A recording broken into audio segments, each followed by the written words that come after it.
Before we proceed, I just want to thank Tim Weber and the team here at the DGA and the projection team. They've been working for several days to make this night special. So thank you guys.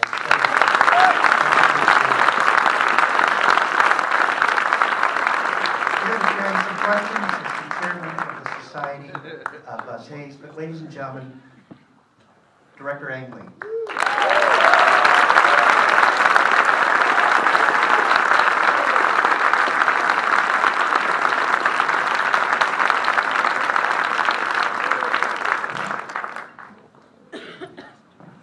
What'd you think?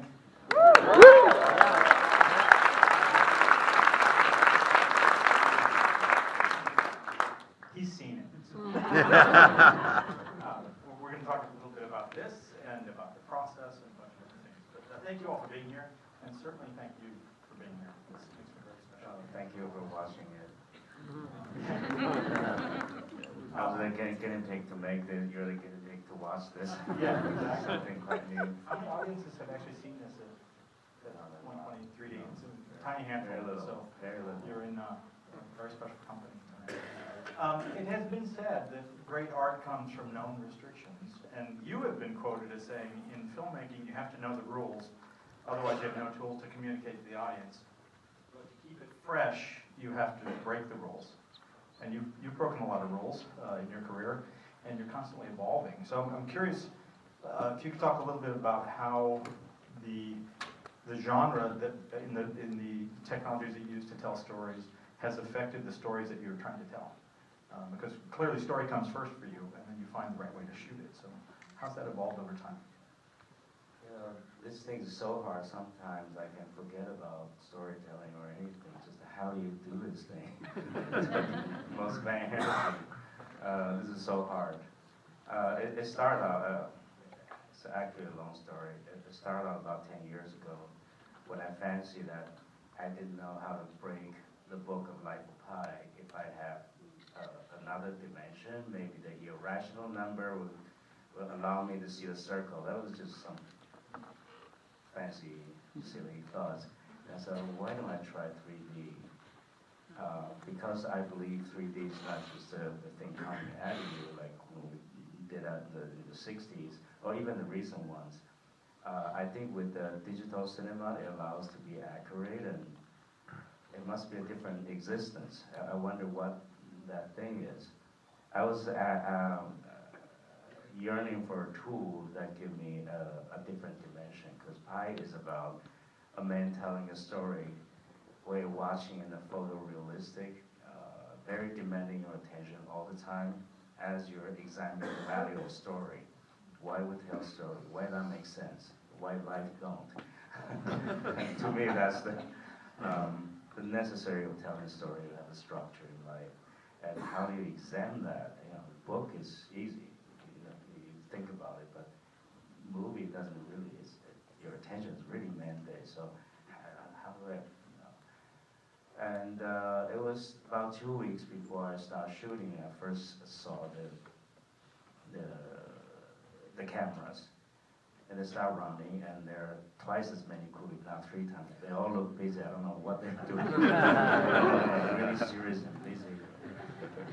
And I shot a test of an Indian girl dancing. I was casting the dancer in the movie, and I couldn't see a thing. I freaked out. How do I do this movie? It was so strobey. And I know I was doing a floating movie. I'm like screwed. I don't want to do it.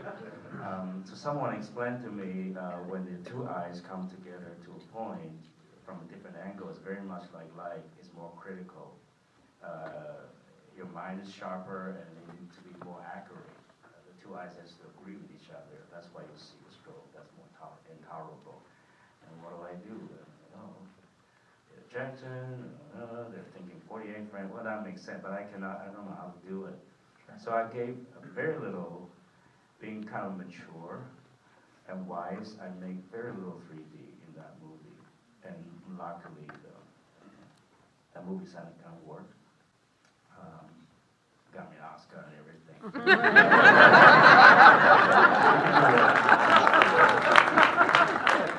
That was a little bit of sheer luck, because while I was doing it, There are things since my student days I never asked, like why don't you not do the pan? You're not allowed to do the pan because it's too slow.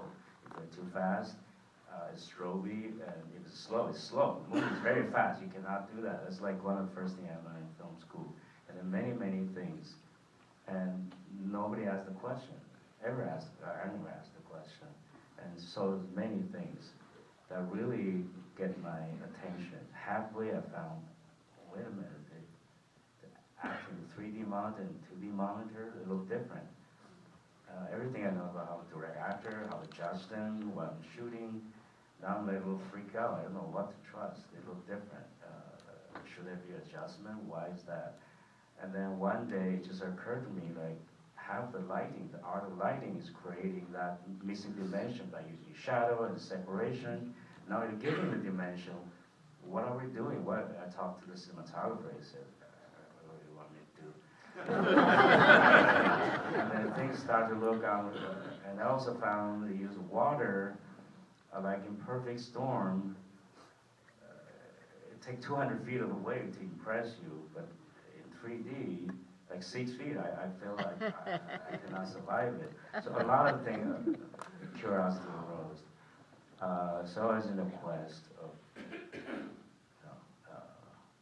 try to find an answer. Eventually, I have to mention, because I heard Doc Trumbull's here tonight. Doug Trumbull.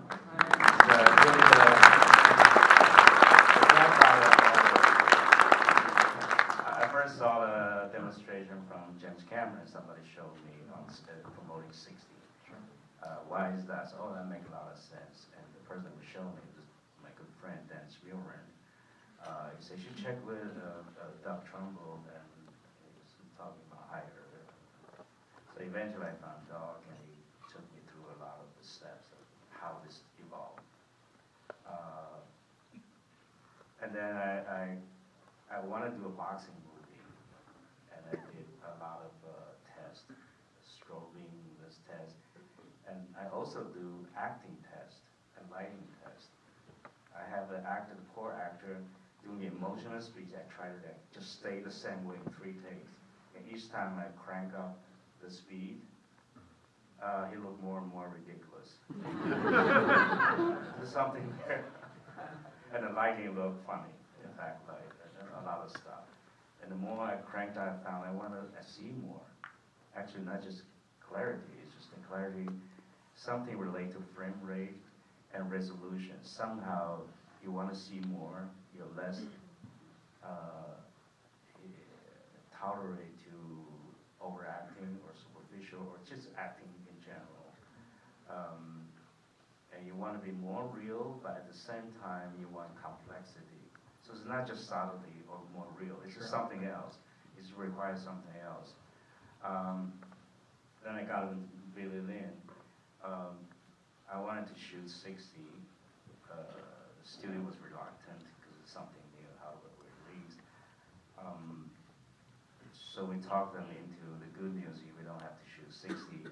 We want to shoot 120. Because you can divert if you're not sure. You can it's a multiple to 24, to 30, to 60, whatever the number you want.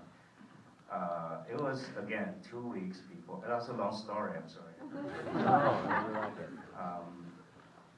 Before I stopped shooting, I saw the first picture of full 120 at like 32 or 36 full length. Somehow they set it up that way. I bet it was remarkable. I felt I was damned. Yeah. I foresee many plies ahead of us. Well, it's an adventure, and it's a test. It's also a journey of discovery. I think it's a new media. It's like my third eye is open. It's a different sensation. It changed my relation with the story on the screen because the first person becomes more approachable. The way you identify with it seems to be that z-axis in relation to the screen, the size of the screen, the space, the relation, the whole thing started to change on me. And because your mind is so much like life, the way you process information becomes becomes, you need a lot more information to be happy, to be able to focus, to even relax. It's a strange world I was in. So I was pursuing that. So this is the second try, which I took the opposite from Berlin. I was very, even though I get hit a lot, but I was very proud of that movie, Berlin, because I used a war story to strip off an artifice we put on a halftime show. And then compare the two of them. But a lot of time, even this one, a lot of things we just don't know how to do. It's a new beginning for me. It's a learning process. It's really a humbling experience and learning process. At the same time, very exciting. But this one, I went to the opposite. I chose genre film, artificial lights. I purposefully wrote a lot of light scenes just to see how lighting can be changed, how we exposed night exterior, night scenes, how we do the exposure. So because your eyes require different information to make believe, so we try something new. We were talking about that earlier, that this film has night scenes in it where you can actually see dimension and depth, and you've never seen that before. That's closer, I believe that's closer to what you really see Absolutely. in the dark, in a nice situation. But creating that was difficult. Let's talk about that for a second, especially on the boat scene, when they're taking off on the boat at night. When was that shot? Daytime. Yeah. So we do daytime, we also put lighting on as a resource, then you treat it at night, you change it to the Day for night. shot. Yeah. It's day for night, but it takes a different way of shooting, exposure, and also we treat it in the post, the eye very carefully, and also we replace the sky. We do the video sky on top of that. I think that's closer to what I see.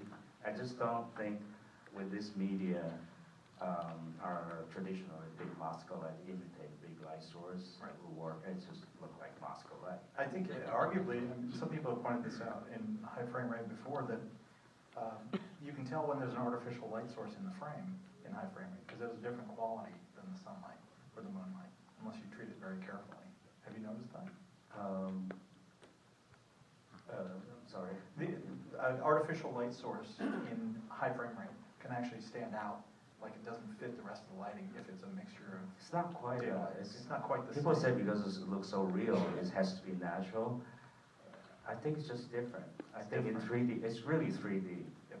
3D requires different kind of lighting. Sort of, it's like you don't do oil painting the same way as watercolor. You don't do sculpture that look like a painting. It's just, it has its own requirement. We're still searching for what it is. In Berlin, I found that in the test, in 3D, our eyes like details. So I put a lot of lights. It's kind of a little ridiculous. It's like, so that didn't quite work. It's very confusing. But here we use a lot of lights too, but we do more of a surrounding, like more sculpture kind of thing. It's quite, it's a little bit more complicated than 2D lighting. The main key light, the shadow, the perspective, that kind of thing. You can still do that, it still look pretty, but it's not really belong to 3D lighting, I think. So we use a lot of light. We treat a lot of the details, and we do wrap around quite a bit, and we do separation as well. I don't think 3D like to clash with black. I wish Dion Bibi is here. He can talk to you. I know a lot of your cinematographers. Yeah. You can feel the details. We use a lot of lights. We'll see what happens. I think we can do a lot of things. Exposure, double exposure. We tried. Didn't quite use it here. I think it can be effective.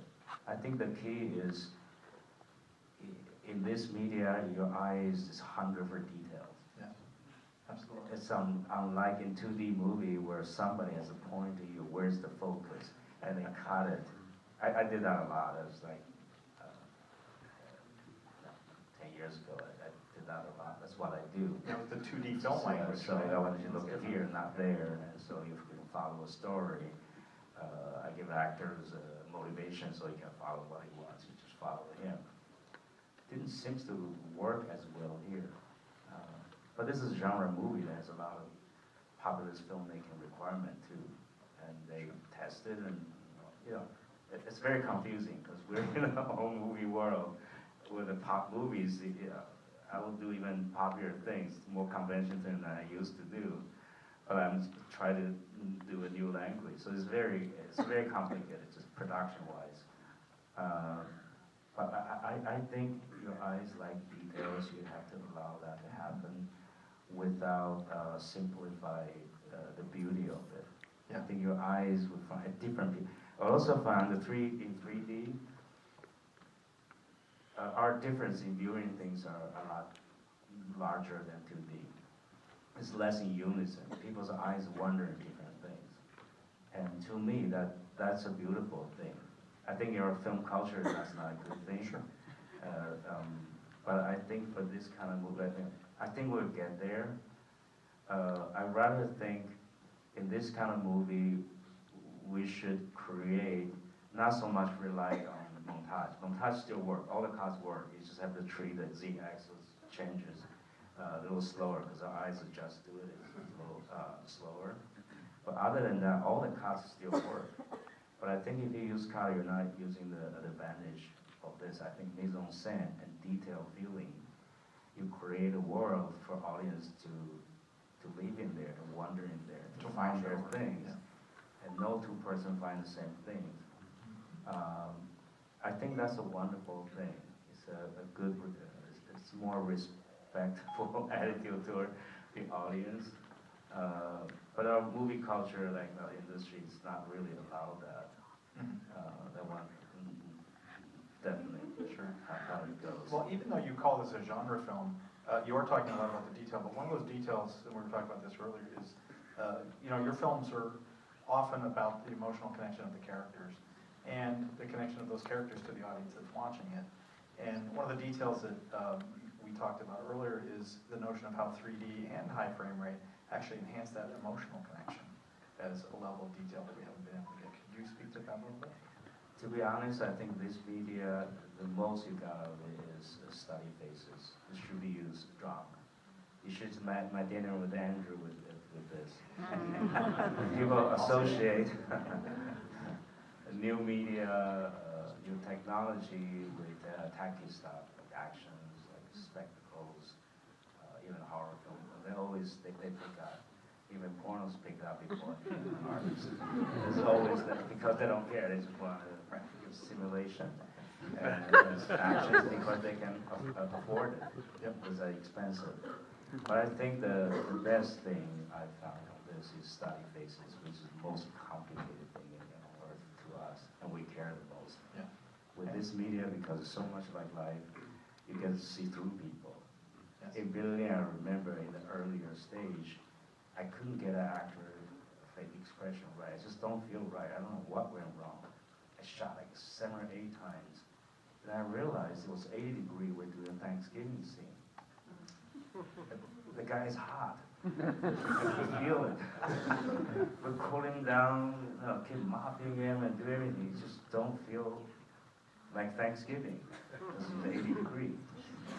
I think it's that level of reading into people. To me, that's precious. This thing should be doing close-up. They should be doing drama. But I'm exploring everything because it's very expensive. Now, how do you find that this affects the actor's performance when you're going for that truth and the emotion? I don't think my old way of just like really want to see through what the purpose of the scene is. They have a task. Of course, they have to perform. They have to look good. They have to look natural and complex. All that things. But I think in addition to that, I think for this media, because it needs to feel real and needs to feel more complex. Because it's just one goal is, I just don't feel it now. Look like they're acting. Look like I have a task to fulfill. In real life, you don't know what I'm going to say next. You're just like coping, and then other thoughts will hit you. but in movie we don't really do that. And also, I think in this kind of media, you cannot have, we used to put a cross, you see, look that cross. In real life, you don't, you scan. You look between your eyes shift, you do different things. So you have to keep them kind of alive, so they're even believable. That's a big job already. Of course, they still know the next line, a scene has a purpose. You still have to do all the regular thing. But I think keep them alive and less predictable is kind of a new requirement. And you have to feel them here, otherwise it's not really watchable. Right. It's hard on them. But it is a feeling, and people will pick up on that. I mean, we know I'm faces. still growing, even where their eyes should be looking at, Right. how they're, I'm still looking for the right way to do it. Right.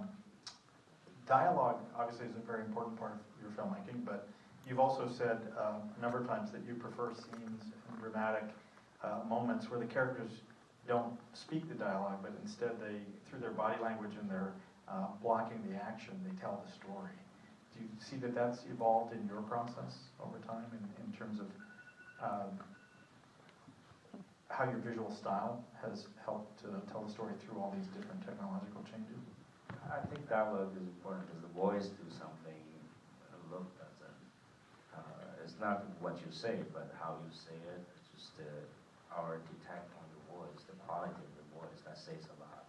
I think dialogue is important.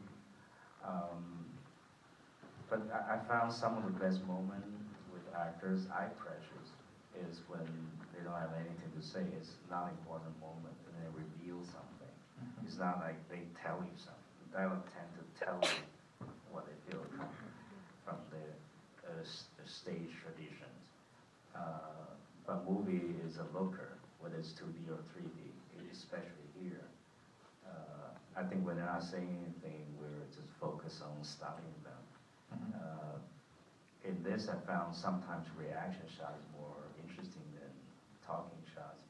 And you can have two-person and you don't know where the focus should go. I hope I can shoot it. And someday some wise people, smart people can figure out, we can just throw lights and all the dots and we can decide later where to put the focus. Or everything's in focus. Right now the lens has its own thing. And putting focus is noticeable because the two pairs of eyes might look at different things. I experienced that already in Berlin. Like, I didn't know where to put the focus. I found sometimes the reaction shot is probably more interesting. And the actors, every take they do different things, so it's very hard to decide. Sure. Now, this is your third 3D movie. I first met you on Life with Pi. You were prepping the movie.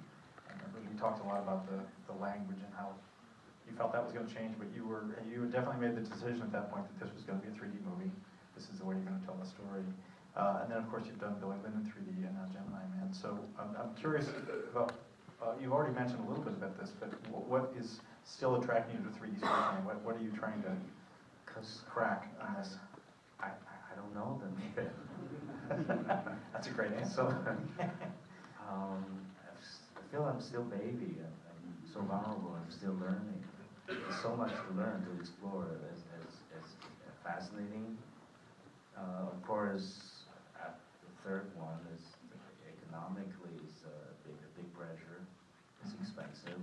And people paying your tuitions. You're responsible to sell the movie. It's a huge burden on me. I wish there's an institute which do all those tests, and filmmakers can get together and just try different things and have workshop and discuss this, so we work together. But those movies are paying for it, so it's a lot of burden. I hope I can still keep going. Oh, we certainly hope so.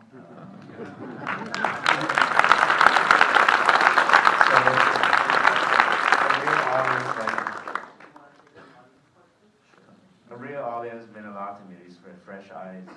Like, how do you feel? Are you in the story? Now, one thing I should point out, if it wasn't obvious, is this film is nearly 100% native 3D. And by that, I mean it was shot in 3D. Pretty much everything you've seen in any films released by a studio in the past couple of years, certainly since Billy Lynn, have been converted to 3D. And the process is very, very different. From a director's standpoint, it's very, very different. And I think you probably sense that in the scenes where we're lingering on takes longer and the actors' performances are more meaningful. But you are... I hate to say this, post-conversion feel like colorization, a good colorization of black and white. Yep. I think you can do space, even object, okay, but I don't think something as complicated as the complex of a face you can do justice and really study it as with the two angles, genuine 3D. Plus, because we don't really know 3D yet, I would say that. Sure. Out loud, we don't really know, haven't started yet. So I think just on the set, just dealing with it, thinking in 3D terms, is very important learning process for me. Right. Shooting like 2D and just bend it later. You're still thinking 2D. Like when I was in Pi, I was trying to think 3D, but most of the time I'm thinking 2D. Because that's all we know. That's been your career. That's all we know is 2D. You're shooting 3D movie, but your head is 2D. Because that's what movie is. But 3D has different requirements. Maybe someday you can do it really well. I suppose you know what you're heading. But right now, I think it's a very important practice, learning process. Of course, that's more expensive. It's harder to control. For the studio, there's a downside to it. But I think for filmmakers, generally 3D and tolerate that inconvenience. I think you learn a lot from shooting native. Well, we should thank the studios for putting up with the experimentation, because it's definitely leading to something I think you guys will all agree. We are going to take some audience questions here in just a second. I did want to ask one quick question. We should talk about Will Smith here for a second. It's going to be incredibly difficult to play against yourself in a movie like this, and especially when one of those characters doesn't exist. So could you talk a little bit about that process and what that was like working with a virtual character in a real world? Oh, he's a pro. I don't think that part is difficult. I think the difficult part is facing yourself. That's younger and handsomer and more expensive. One big problem, it sounds funny, but is that he's a much better actor now. To unlearn what he knows but still keep what he knows now. Sure. That's a little bit of work. But he's very willing. He's a sweetheart, like really, and the hardest working man. He really give it all.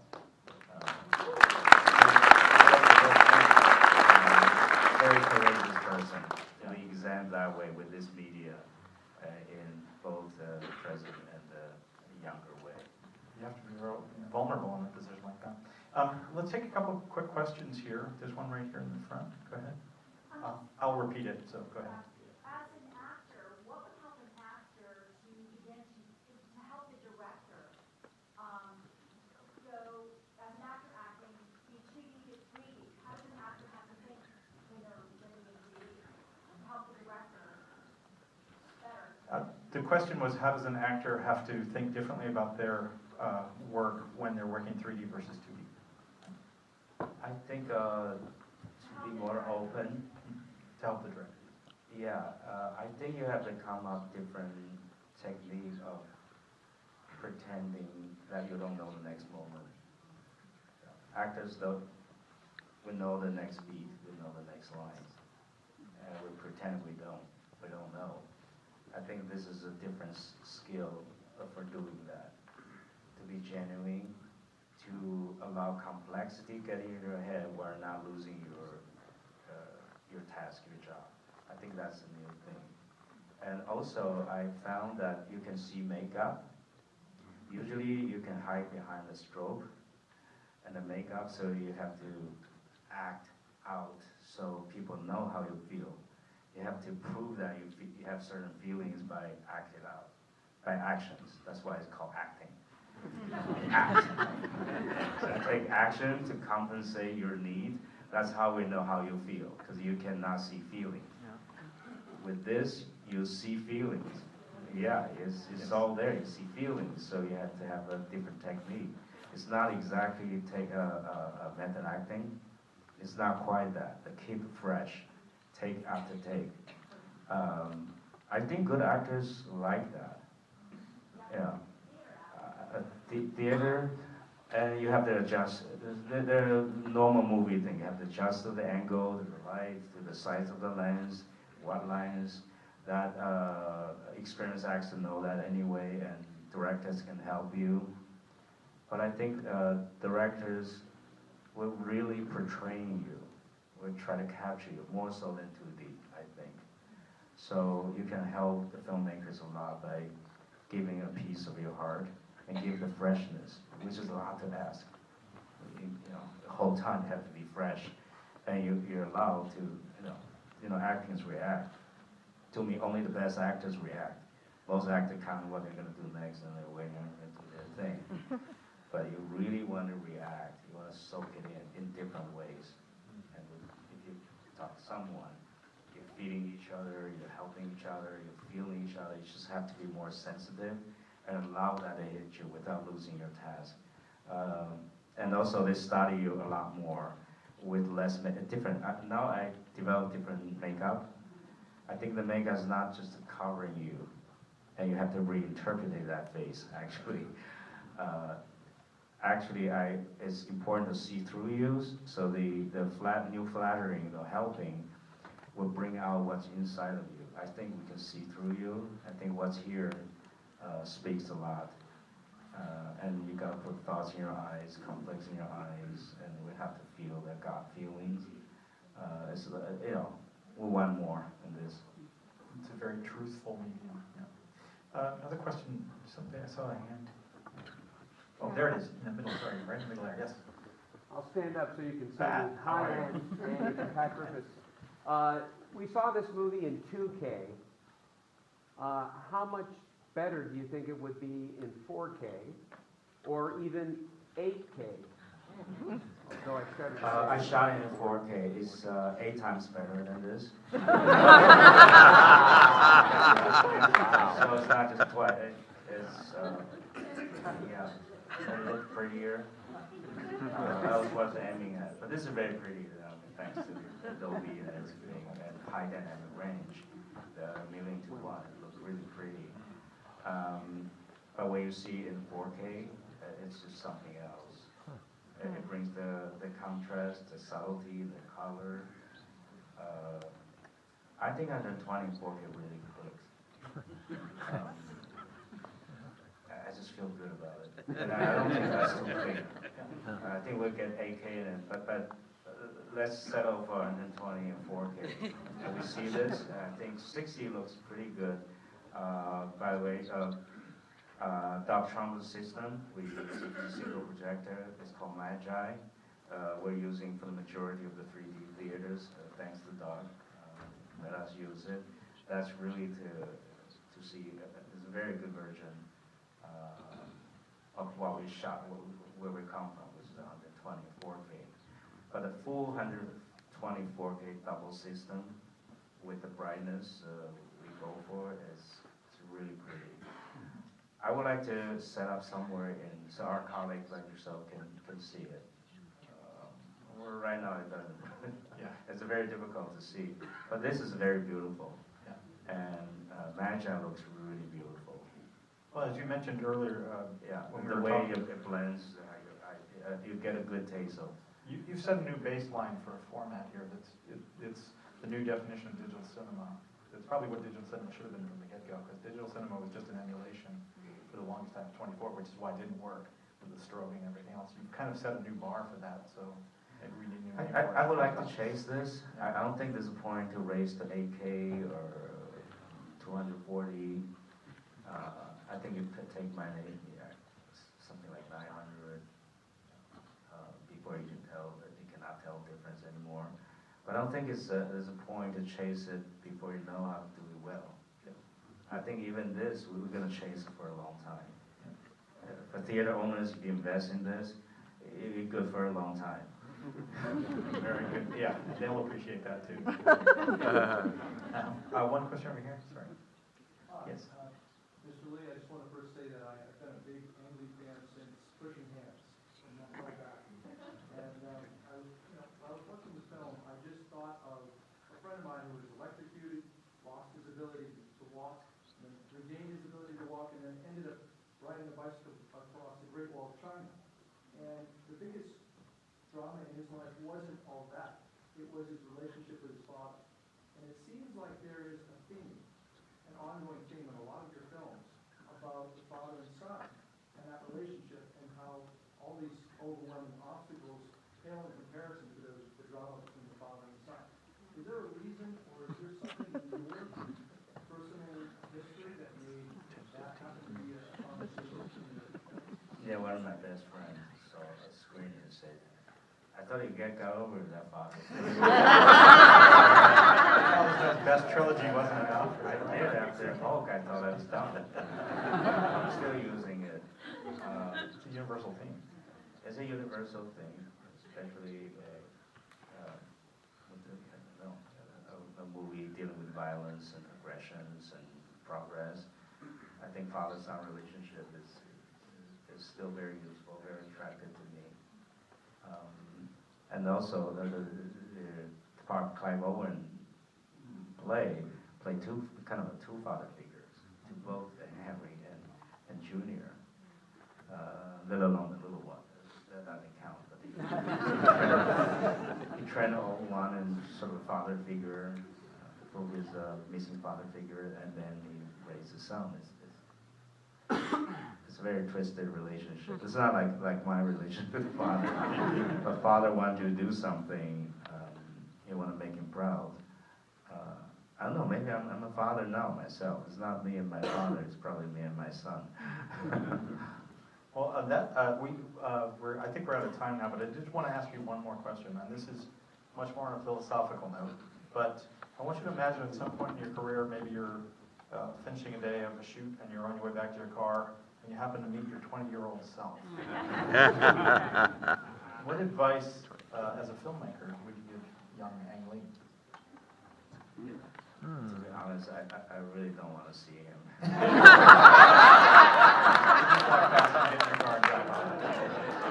If I see you wear the same jacket I have, I get uncomfortable. Seeing your younger self is a weird thing. It's a weird thing. I think in one way I'll kick him and say, you can work harder. I was a dreamer. I wasted a lot of time, fantasize things. I wasn't really grounded. I didn't know my way around. I didn't deal with life as well as I deal with movies. So I'll say you can work a little harder, more, less space out.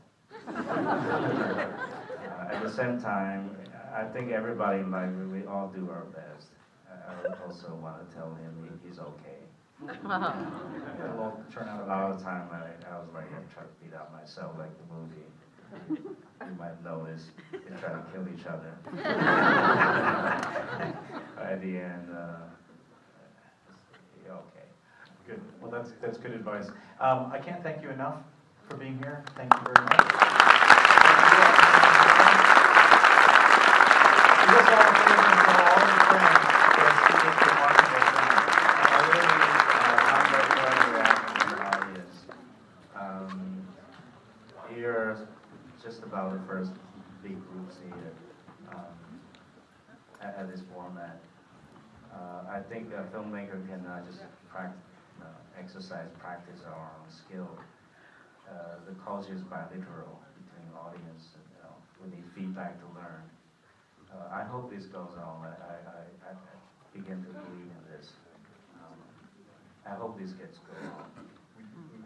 That really needs your support and understanding and feedback and coaching.